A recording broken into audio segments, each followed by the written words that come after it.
Good morning, everybody. Thank you very much for coming along today.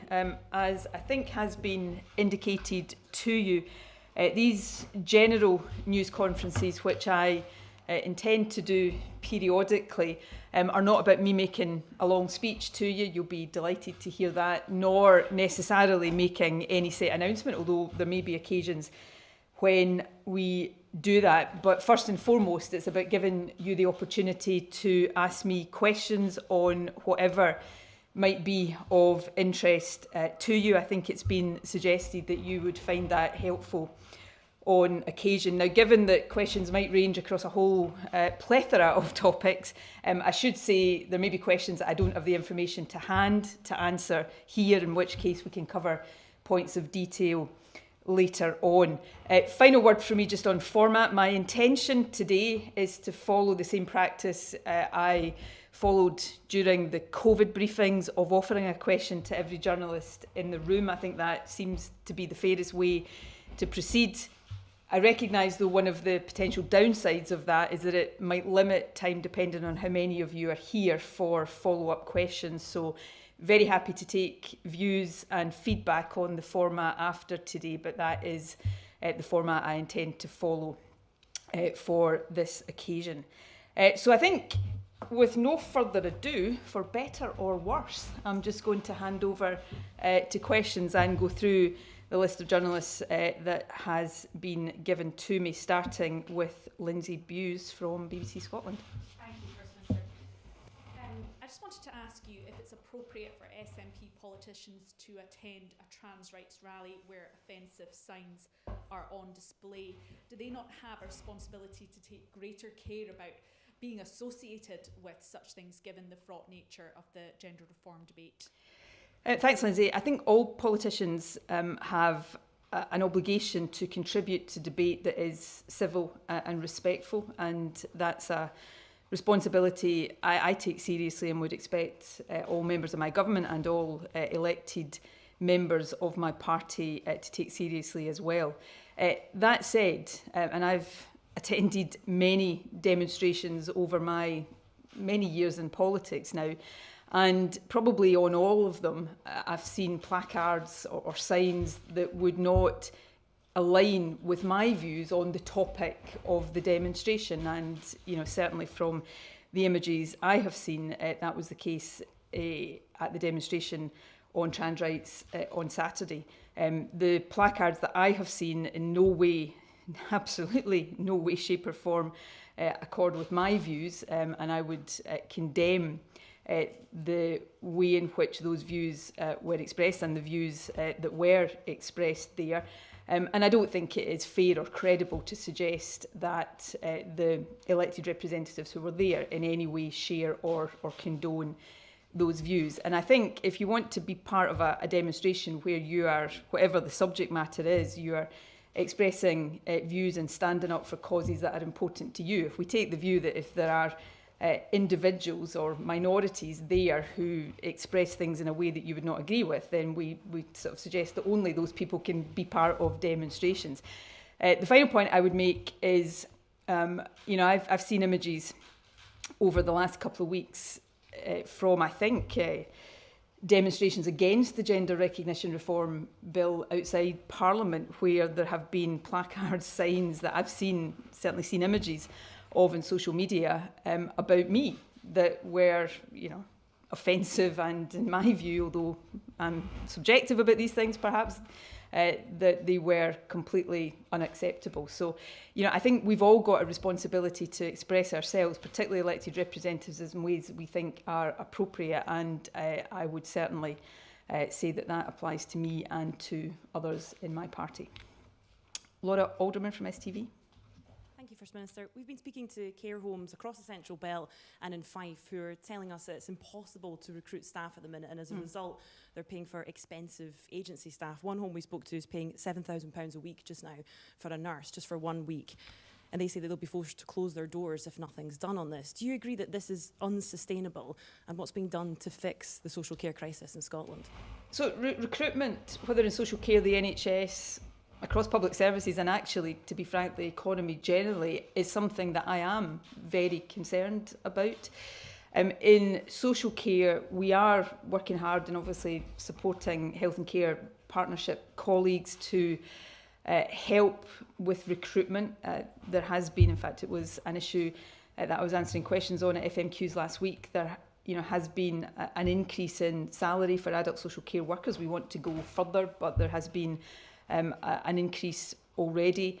We are across social care, but in the health service as well, investing in international recruitment campaigns. We have seen an increase, particularly in the National Health Service, significant increases in staff in post over recent years. But the recruitment, and so there is much that it is the responsibility of my government working with partners to seek to address, and we are doing that to the best of our ability. And I think pay and conditions are a big part of that. There is a wider challenge around recruitment at the moment across Scotland, public and private sector, and across the UK, that has been exacerbated very, very significantly by Brexit, and that is something that concerns me. In fact, going back to issues of social care, one of the issues I discussed, albeit relatively briefly, with the Prime Minister when I saw him in Inverness a couple of weeks ago, was how easy or otherwise it was. Obviously his view is that it was relatively easy. My view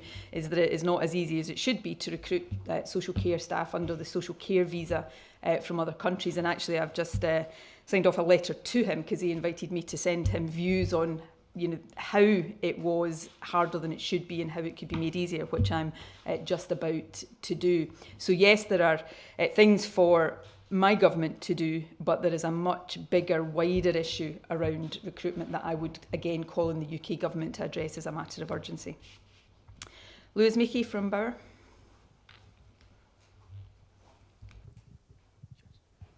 Thank you. Our Fourth News investigation has found that there are hundreds of Edinburgh council homes at the moment that are waiting for repairs on damp and mould. In fact, there's actually almost as many on the waiting list to begin 2023 as there were requiring work all of last year. And the council say that a lot of this comes down to rising energy costs. People can't afford to heat their homes. So what can the Scottish Government do to help with that ahead of budget setting from councils next month? Well, I'll come on to the budget settlement in a moment.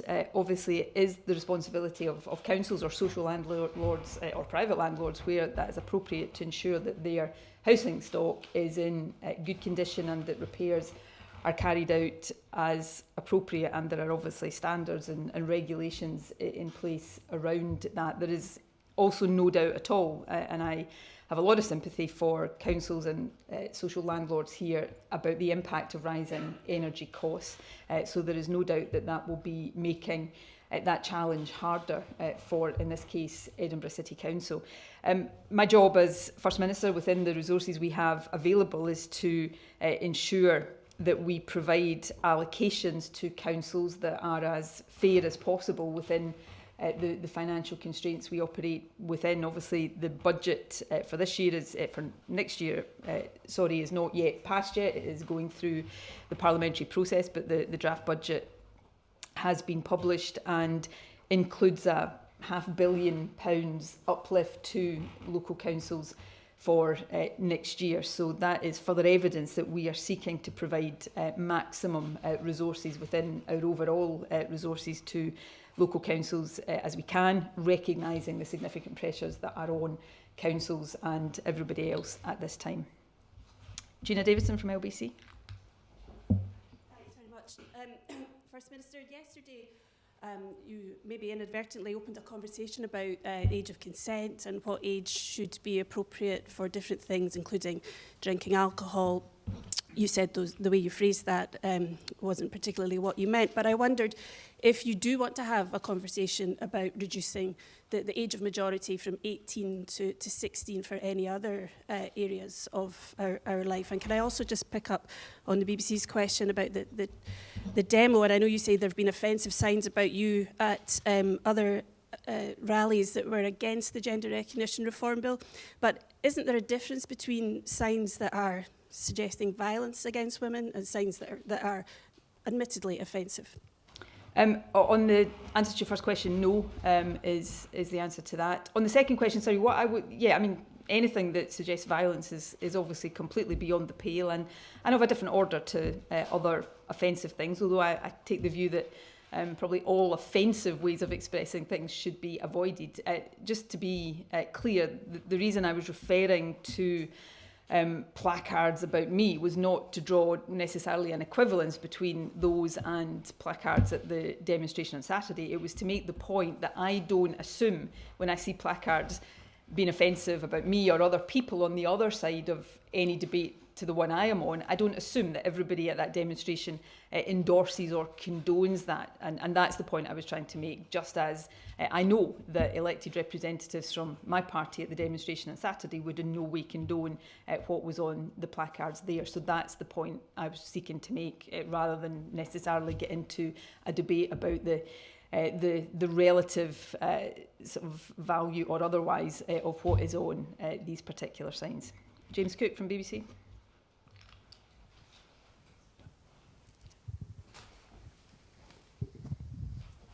First Minister, so my question is about, see the Prime Minister has asked his independent ethics advisor to look into the tax affairs of the Conservative Party chairman Nadeem Zahawi. I'm interested in your views on that, but also specifically, I seem to recall the SNP saying that you were committed to publish your tax returns annually for the entire duration of your tenure as First Minister, and correct me if I'm wrong, I don't think we've had them routinely throughout that period. I'll take that question first and then I'll come on to the former Chancellor. No, you haven't. I mean, you can judge this in whichever way you want. I've perhaps had other things to deal with over recent years, and given that, and I appreciate this is relevant to what I'll come on to say, you needn't necessarily take this on my word, but my salary as First Minister is my only income. So, you know, if any of you are getting excited about what you might see in my tax returns, I would caution you against it, because there isn't anything in my tax returns other than my, you know, publicly known salary. But that said, well, if you let me finish the question or the answer to your question, yes, I mean, we're coming up to the end of this tax year, and you know, when we've passed the end of this tax year into February, I will publish the tax return, so that what I've just said there you can see is absolutely the case. And I also recognise that while tax affairs are in the news, in fact, I think my recollection is correct here, that when I previously published a tax return, I think it was when there were questions around David Cameron's tax affairs at the time. So when these things are in the news, I think it is, and I'm going to come on to comment about Nadeem Zahawi's own tax affairs, so it's appropriate. So yes, when I get the administrative side of that sorted, I will do that. On the former Chancellor, yeah, I'd note what the Prime Minister has said, which, you know, seems to me to be more about kicking it into the long grass than addressing it. I think his position, the former Chancellor's position, is untenable. I think he should resign his current position as chair of the Conservative Party. It seems to be the case, and I'll be corrected if I'm wrong here, but I think this is now beyond any real question, that while he was Chancellor, he settled a 7-figure tax bill with HMRC, which included a very significant penalty. Now that means, as far as I can see, that there must have been something untoward about his tax affairs to a very large tune in terms of the amount of money involved. So I think somebody who is a government minister in that position, I just think their position is untenable. So I would think he should resign his post, and if he doesn't do so, rather than kicking it into the long grass and instructing an inquiry, as the Prime Minister has done this morning, I think the Prime Minister should remove him from office.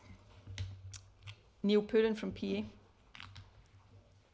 Thanks, First Minister. On the GRR bill, can you confirm when the government will send a petition for a judicial review to the Supreme Court, the Court of Session? And would you consider releasing the legal advice around that case? I think you're well aware of what my answer will be on legal advice. The rules and conventions around legal advice are well established, and they are important at all times, but I think particularly when there is going to be or likely to be a court case, it's important that governments can rely on legal advice that is is confidential. I'm not able to give you the date.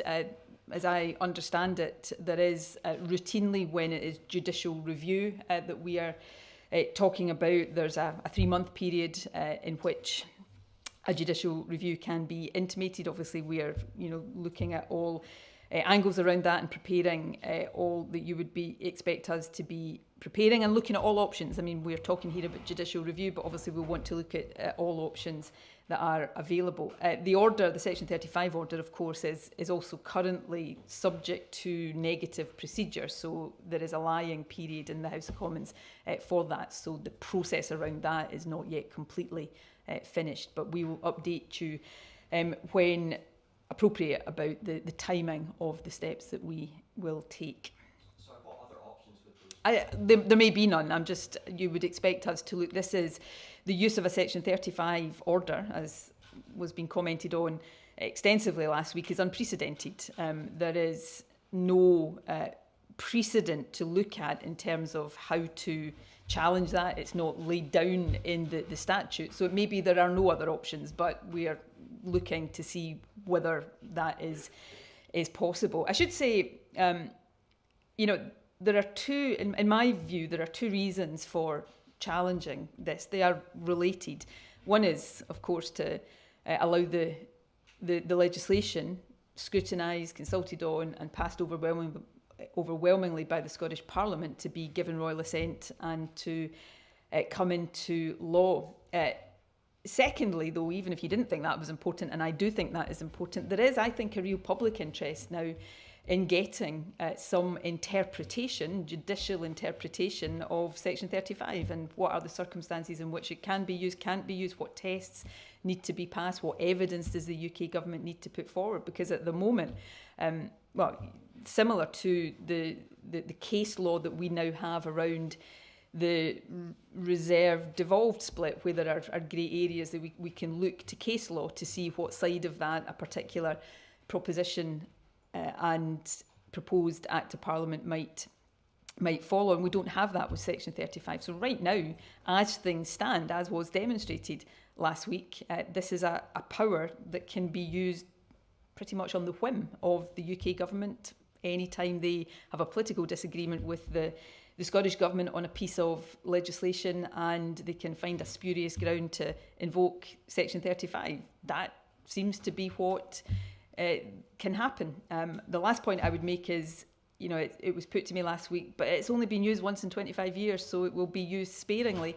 Our experience suggests the opposite. So the UK government breaching the Seoul Convention didn't happen in the first 20 years of the existence of the Scottish Parliament. And our experience is as soon as it happened once, since then it has happened several times. So I think once the UK government gets over that first time of using what was previously considered an unthinkable thing to do, our experience to date has been that they will do it more and more often. So I think there is a public interest in understanding more about the limitations of that. Chris Green from the Eye. Thanks, First Minister. Just following on from that, in fact, are there any specific bills and legislation that you're now looking at that you're planning over the next few years that you think could be subject to a Section 35? Or is it, as you're saying, so wide that you're concerned about lots of other areas too? I think the concern now is that it would be very difficult to really bring any process to bear that would allow us to say with any confidence which bills were safe from that and which bills were vulnerable to it, because I think it seems to be so unfettered and completely at the whim of the Secretary of State that it would be very difficult to say with certainty that any bill, should the UK government choose, wouldn't be vulnerable to that. And that's a completely unacceptable position for a democratically elected parliament to be in. If I think back to legislation already passed, you could probably come up with many, even trying to draw it quite narrowly. I mean, I think one that comes to my mind, because it's a bill I took through the Scottish Parliament in a previous government job, the minimum pricing for alcohol legislation. If that was being introduced now, particularly post the Internal Market Act, there's one that I think would be very, very likely to fall into the scope of one that the UK government, disagreeing with the policy of that, may choose to. So it's a completely unacceptable position to have this blank sheet of paper power that the UK government can use to override the decisions in areas of devolved competence, the decisions that the Scottish Parliament have taken. And remember, almost by definition, because Section 35 has been used, there's no question being raised that the Gender Recognition Reform Bill is within the competence of the Scottish Parliament. If the concerns had been about competence, then Section 33 would have been the route to use. The fact that it is Section 35 is almost an admission that this bill is within competence, which of course the UK government had previously conceded back in, I think, 2018, when they were also proposing the kind of reforms that we have in Scotland now legislated for. Lucanio Manyanda, Financial Times. Thank you, First Minister. You sort of basically answered my question already. I suppose what I could ask, Secretary Shona Robinson said she'd written to Secretary of State last week, so it'd be interesting to see whether you've had any response from them since then. And then I was going to ask whether the way that Section 35 is worded gives too much discretion to the Secretary of State, and what can be done to remedy that. I mean, is there any option, like can we go back to Scotland Act and have that changed, or what options are there to remove that? On the first question, not that I'm aware of. I will double check and let you know if that has changed, but to the best of my knowledge, there's been no response to Shona Robinson's letter to the Secretary of State. And secondly, obviously the UK government would have to agree to amend the Scotland Act. I suspect there is not going to be a willingness to do that.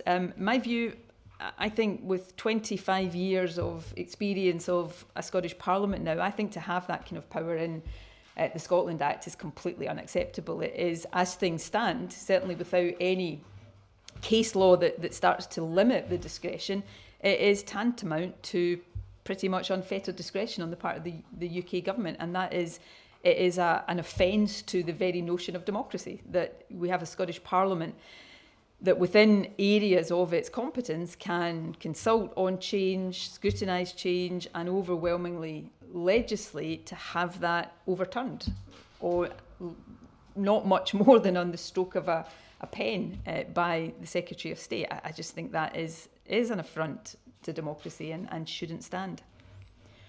Mark McLaughlin from The Times.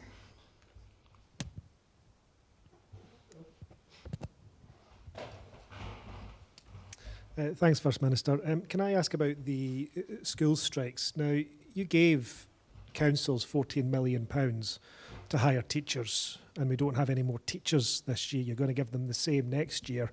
Is there going to be any conditions attached to that to make sure they do spend that money on hiring teachers? We also learned last week that you offered to cut class contact time for primary schools, and the councils and the unions refused. Now, bear in mind, the SNP chairs COSLA, you control most of the councils, so why can't you bring some pressure to bear on at least the SNP councils to accept this phased introduction, bearing in mind they've accepted a phased introduction of free school meals? What pressure can you bring to bear to stop children losing out on their education? And on a completely different topic, what do you think Jacinda Ardern should do next? A job at NATO, perhaps? And will you be taking notes? I knew that the questions would range far and wide today. I wasn't, I would have possibly thought the words Jacinda Ardern might have featured, but not in asking me what I think she should do next. I think she's probably, in fact, I'm fairly certain she is more than capable of working out her next career move without any advice from me. I think she is a politician and a leader, and as we stand here today, still the Prime Minister of New Zealand. She's someone of very high standing and stature, somebody that I think attracts international admiration. So I'm pretty certain we will not have heard the last of her, but what she will go on to do, I think, is a matter for her, not for me.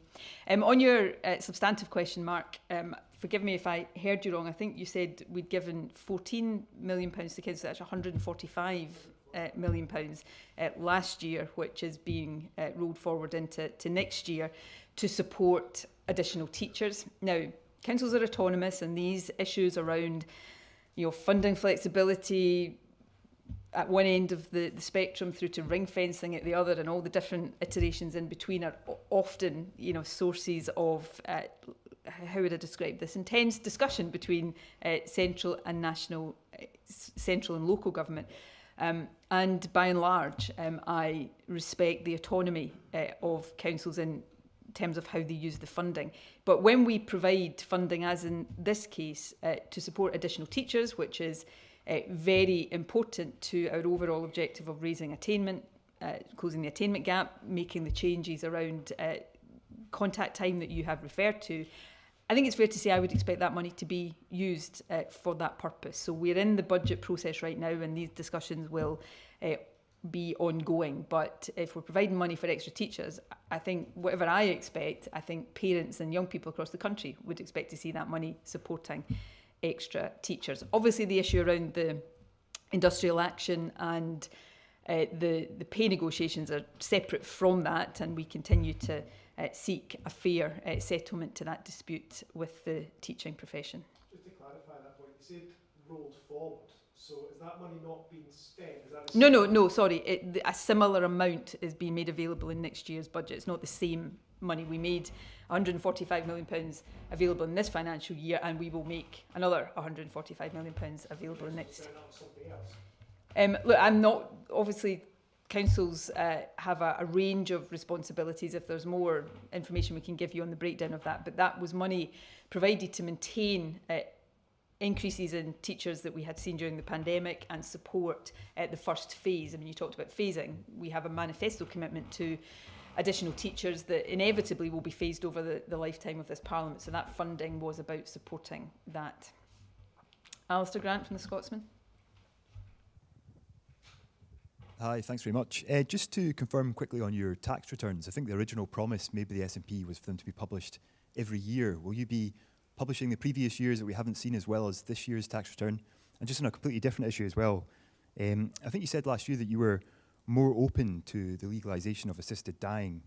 We've run a piece today from the moderator of the Church of Scotland, kind of airing some of his concerns, including that assisted dying may come to be seen as a potential cost-saving measure given some of the pressures on the NHS. I just wondered if your view has advanced at all since last year, and if you do have concerns, what those concerns might be. Thanks. On the tax returns, I'll publish whatever you think you need to sort of verify. What I'm saying today is that my salary is my income, so please don't be getting all excited about what's going to be in my tax returns. You are going to be disappointed in that, but I gave the commitment once I can do the administration around all of that. I'll publish after the end of this tax year, tax year, the one that runs January to January. On the issue of, very important issue of assisted dying, my views are not yet finalised on the legislation. I think, like many people, I suppose, find it a very difficult issue and find it one in which my views have changed. Now, in terms of the comments you report this morning, I don't believe it would ever be something that would be seen as a cost saving, but I do have a lot of sympathy because I think it is what has been behind my votes against in the past change of this nature, is that I have always been worried about and not previously been adequately assured in my own mind of the ability to have sufficient safeguards that, even if only in a very small number of cases, would guard against potential abuse of a system like that. So that's always been my difficulty. Like many people and many politicians, I've heard from many people in recent years, people at end of life with terminal illnesses, people who've had family members in that position, of the benefit at end of life of a change like this, which has certainly had an influence on my views, and I will consider right up until we get to the point of voting in Parliament on this, I will consider very, very carefully all of these issues before I come to a final view, which I haven't yet arrived at. Steph Braun from the National. First Minister, a couple of issues, if that's okay. Alistair Jack declined an invitation to the Scottish Parliament Equalities Committee this week, and then Kemi Badenoch missed the deadline to respond to her invite. I understand, as of this morning, that she still has not responded. I'm just wondering what you make of Alistair Jack's snub, given he seemed so adamant that the bill needed to be blocked. On a separate issue, we've commissioned a poll recently asking Scots whether Prince Andrew should lose his Earl of Inverness title. I'm just wondering what you make of that, because 72% of people came back and said he should lose it. So I'm just wondering whether you agree with that and what you make of that result. On the latter one, look, I've got many responsibilities. That's not one of them, so that's not a matter for me, and I'll leave that to others. On the first question, look, I take the view that if you are going to outrageously and unacceptably ride roughshod over the democratically elected Scottish Parliament and seek to overturn decisions that the democratically elected Scottish Parliament has arrived at, you should at least have the guts to turn up and sit before a committee of the democratically elected Scottish Parliament and set out your reasons for doing so and answer questions on that. And the fact that Alistair Jack and Kemi Badenoch so far have declined to do so, I think says quite a lot about the absence of confidence they have in their own position and how difficult they would clearly find it to answer questions on that from MSPs. But I hope they will both consider that and change their minds if they've got confidence that they've done the right thing and done something that in any way, shape or form is democratically defensible. Then what problem would they have sitting before a Scottish Parliament committee answering questions about it? Chris McCall from the Record. Thanks very much, First Minister. Local authorities, it's kind of been discussed slightly today already, they face a grim financial outlook. We report today how Glasgow City Council could drastically scale back or even cut altogether its free meals programme during school holidays to help balance its budget. I wanted to ask, should Scots now accept that local authorities will be unable to deliver as many public services in the future as they do currently? And also, just on a slightly related note, Gordon Brown today warned the Conservatives are testing the water for a two-tier health system that could see patients charged for some services. Now, that follows comments from former Health Secretary Sajid Javid. Obviously, the health system in Scotland is devolved, but the future of it is very much up for debate. So I wanted to get a reaction to those comments as well. Thanks. Thanks, Chris. On the first question, I'll come back to the point I made earlier on. It's for local councils to take decisions about their budgets, and that is the autonomy and the democratic accountability that they have. I made this observation as an aside in Parliament last week that this is the time of year where we hear all sorts of suggestions that councils are going to do all sorts of things that officers have put forward as proposals, and most of them turn out never to be taken forward. And I'm sure we'll be hearing lots of things right now that fall into that category. Secondly, we are seeking to deliver the highest possible settlement for local government that we can within our overall resources. More than £500 million will be the uplift in cash terms. It is also a real terms increase to local government in the next financial year if the budget is passed. And of course, we have proposed the use of our tax powers to maximise the revenue that we can use to support public services, the health service in particular, but also local government. So we're asking those who earn the most to pay a bit more in tax. So we are seeking to maximise the revenue we have available and therefore maximise the settlements that we can give to our key public services. Anybody who thinks or who wants to propose, as other parties in the course of the budget process are free to do, that we should be giving more to local government, have to also say where in the budget they think that money should come from, because we have constraints on the totality of the budget that we have available to us, and that is the hard reality that we work within.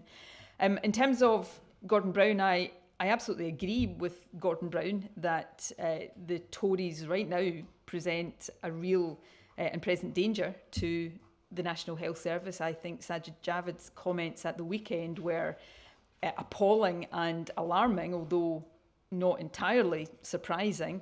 I also, and I may be wrong about this, and I'll stand to be corrected if the Tories want to do it, but I find it hard to believe that a former health secretary was flying a kite like that completely of his own accord, and that his comments don't give an indication that there is, at the very least, an active debate within the Conservative Party about moving down that road. Now, as you say, health has devolved in Scotland, but going back to our previous exchange about public spending, it is the case that if England was to go down a privatisation or a charging for certain types of care approach for the NHS in England, that would have a knock-on effect in budgets in Scotland and Wales and Northern Ireland, because presumably part of the reason they're doing that is to reduce public spending, to shift the balance between public and private funding of the National Health Service. So if the public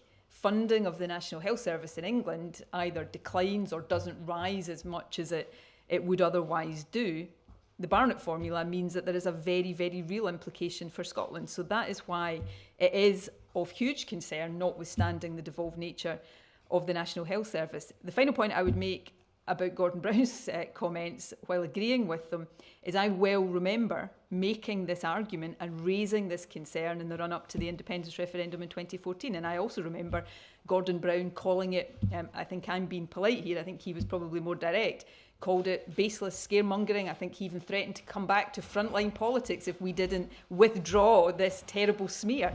So, Gordon Brown is right to be raising these concerns today, and I'm glad he's now seeing what we were warning about all these years ago, that the NHS is not safe in the hands of the Conservatives. David Ball from the Herald. Oh no, David's not here. Justin Bowie from the Courier. Thanks, First Minister. You'll be aware of the shocking incident of violence at Wade Academy in Fife recently. I was just wondering if you have watched that video at all and what your reaction was to it. And on top of that, the incident comes a couple of months after staff at Northfield Academy voted in favour of strike action due to concerns over pupil violence. And we also reported that in Tayside and Fife, there were up to 70 social media accounts kind of related to bullying and bullying other pupils. So is this a concern that the government kind of needs to do more about as well, bullying in schools and also sort of the bullying that then continues after class for some pupils?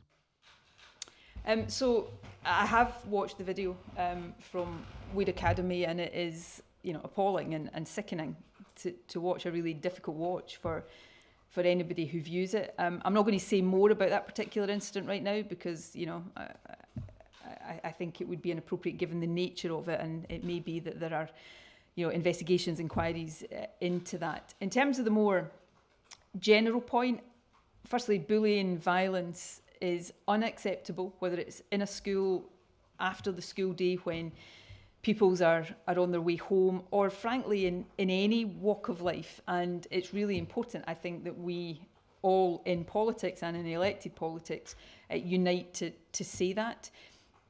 I think I'm not intending in any way to sort of underplay the seriousness of these issues. I think one of the things that just strikes me that is very different now to when I was at school, and it's certainly the case that when I was at school, bullying was a thing at times.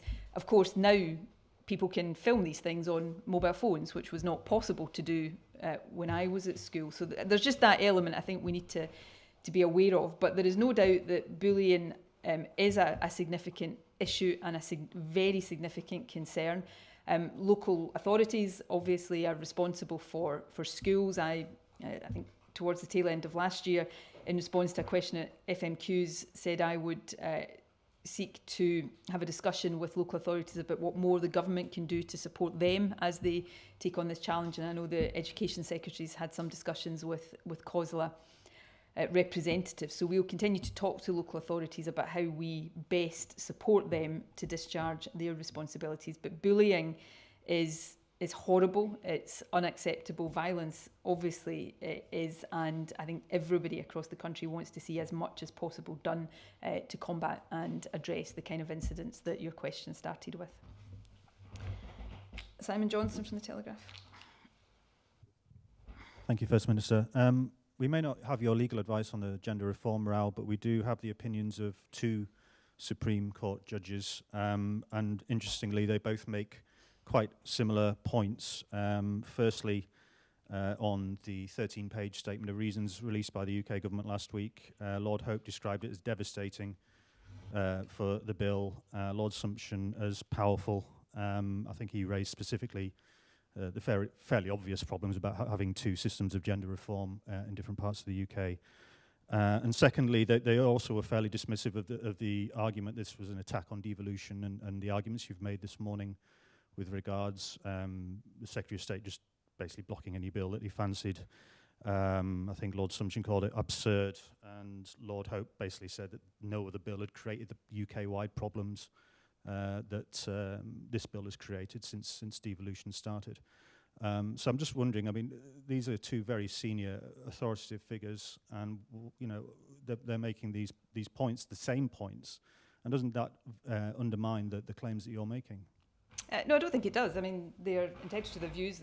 You're right to point out very eminent legal figures, and I would not presume to stand here and you know, suggest otherwise, or to say that in some way their legal views are not valid and that they shouldn't be listened to. But we've seen a range of legal views, as will always be the case where there is an issue of controversy that may end up in the courts. You'll see a variety of legal opinion. You know, I could point to, you know, Charlie Faulkner, not a known supporter of the SNP, former Lord Chancellor under the last Labour government, who takes the opposite view to that. And much of the legal commentary, and I appreciate I probably wasn't seeing all of it, that I was seeing in the course of social media last week, was actually commenting on how threadbare and thin the UK government's position was. But you'll get that variety and division of legal opinion. Ultimately, only courts can decide. I think I mentioned minimum pricing for alcohol earlier on. I well remember in the many years that it spent going through one court after another, you know, I probably read over the course of it, you know, oodles, that's not a technical term, you'll understand, but oodles of eminent legal opinion saying that there was no way the Scottish Government would prevail on minimum pricing for alcohol. And of course we did. So, you know, courts are there to adjudicate where there is a difference of opinion on the legal point. The point I made earlier on, forgive me, I can't remember who I made this point to, but yeah, I have confidence in the position of the Scottish Government, and I want to defend this legislation so that it can become law. But even if that wasn't the case, I do think there is a national public interest in having some, you know, lines drawn that tell us what the limitations, or are there none, of Section 35 are. And, you know, in terms of the interpretation of statute, that can only come from the courts. So I do think for the future of the Scottish Parliament, the immediate future, but the longer term future, until of course we become an independent Parliament, and these things are all academic, something that I know is a matter that you sort of are excited about, Simon. But until that point, all Scottish Parliament, if things stay as they are right now, every piece of legislation that comes before the Scottish Parliament, there will be a doubt about whether a UK government could use Section 35. And I don't think that is in anybody's interest, not in the interests of the legislators in the Scottish Parliament, but it's not in the public interest either. So that is a related but secondary reason why I think it is important that we don't simply let things lie where they are. Can I just ask that? I mean, there is an obvious issue here with having two different gender recognitions. Well, sorry, I meant to come on to that actually, because someone being legally male in one part of the country, well, you female in another, or vice I'm not. versa. I'm actually not sure that is the case. There are processes where the UK government already recognises, although there is talk now that they're going to revoke the recognition of gender recognition certificates from other countries granted under similar processes to those in the Scottish legislation. But I was going to come on, so forgive me for omitting to do this. The policy divergence here is actually not as a result of the Scottish Government's position. If we cast our minds back to 20... Well, just let me finish the point here. Well, as we have the right to do, as what I'm about to say will demonstrate. But if we cast our minds back to 2018, when Theresa May was Prime Minister, and I accept that is, to use the technical term from earlier on, oodles of Prime Ministers ago, but the UK government was proposing exactly the same thing as the Scottish Government has now legislated for. And in the consultation that they published then, and this won't perhaps be a precise quote, but this is almost a verbatim quote from the UK government's consultation back then, where they said the issue of gender recognition is devolved to the Scottish Parliament. Scotland can have a separate system of gender recognition if it so chooses. So back then, there was no suggestion that this would be an insurmountable problem. That has come about because the UK government has changed its views, not because the Scottish Government has changed its views. It has done, and the Scottish Parliament has done, what we set out back, I think, as far back as 2016. So, I do think some of these arguments, when you scratch the surface of them, and some of them you don't even have to scratch the surface, really are not as strong as can be made out. Can I just quickly ask, you mentioned independence, and your party's looking at 2 options. Do you have a preference regarding, in fact, the referendum between Westminster or... I think I answered this question when I stood here last week. My view is the same as I set out in June last year to the Scottish Parliament. Lewis Mackenzie, the Sun. Thank you, First Minister. I just wanted to ask, you stepped into the council worker pay negotiations last year. On the teacher strikes, would you also look to step in on those if those aren't resolved? And just to clarify, just a point from earlier, you'd said that you would publish your tax returns at the end of this tax year. Does that mean this year, or would you be looking to do that next year? Thank you. At the end of this tax year is the end of this month. So after that, so this year. This year, not next year, then you could... Yes. Yeah. And your first question, this is not about me or the government stepping in, or the government's involved in these negotiations. There's a tripartite process for teacher pay negotiations that includes teacher profession, Scottish Government and COSLA. There were discussions, I think, as recently as Friday around the settlement for this year. This is about seeking enough common ground that allows a fair settlement to be arrived at within the constraints of affordability and fairness that the Scottish Government is operating within. We value teachers. I think that is evidenced by the 21% pay increase teachers have had since 2018, about the fact that teachers, by and large, are better paid in Scotland than they are in other parts of the UK. In fact, I think the OECD have said that teachers at certain grades are amongst the best paid in Scotland across Europe. So we highly value teachers. The offer that has been made this year would give, in terms of percentage uplift, obviously teachers are paid at a higher level than many other local government workers, but the percentage uplift would be the same as has been already offered to and accepted by school janitors, those who work in providing school meals to children. So we are trying to be fair within finite resources, and will continue to use all best endeavours to reach a settlement. But it's going to involve, as was the case with the local government dispute, as has been the case so far with this year's NHS pay increase, it is going to involve compromise, and that's what we're seeking to find. Louise Wilson from Holyrood. Thanks, First Minister. Most of my topics have already been covered, so one very brief follow-up on the tax stuff. Are you confident all your ministers have paid their taxes properly? Yes, I am. Michael Blackley from the Daily Mail. Thank you, First Minister.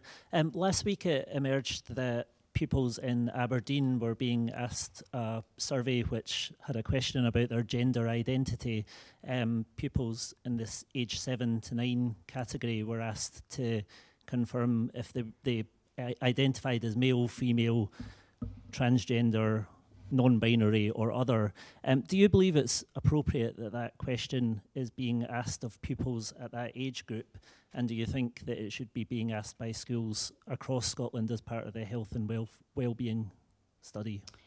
Well, look, these are health and wellbeing studies. It is for councils to decide what they consider appropriate. The fact of the matter is there will be very, very small numbers of children who question aspects of their own health and wellbeing, and I don't think we should generally have a don't ask, don't tell policy when we are seeking to make sure that children and young people have the access to support services that they might need. In the case of Aberdeen, as I understand it, this survey is because Aberdeen City Council withdrew from the National Health and Wellbeing Survey. If I'm getting this wrong, I'll be corrected. But it was also, as I understand it, this particular survey was first, and I'm not suggesting in any way I think it is wrong what they're doing, but it was first circulated back in March 2022 last year. Now, the reason I say that is because it was presented as the SNP doing this. Of course, March 2022, Aberdeen City Council was under a Tory Labour administration. So I think I'm making the point here that these are things that should not be party political or political in that sense at all. These are issues that should be carefully considered and should be about the health and well-being of young people. David Walker from the Express. No, Tony Maguire from GB News. Hey, good afternoon, First Minister. One of the primary coherent concerns given by the opposition to the Gender Recognition Reform Bill was women's safety in single-sex spaces. Could you please clarify, were women's groups consulted about the bill, and in what ways were their views taken into consideration?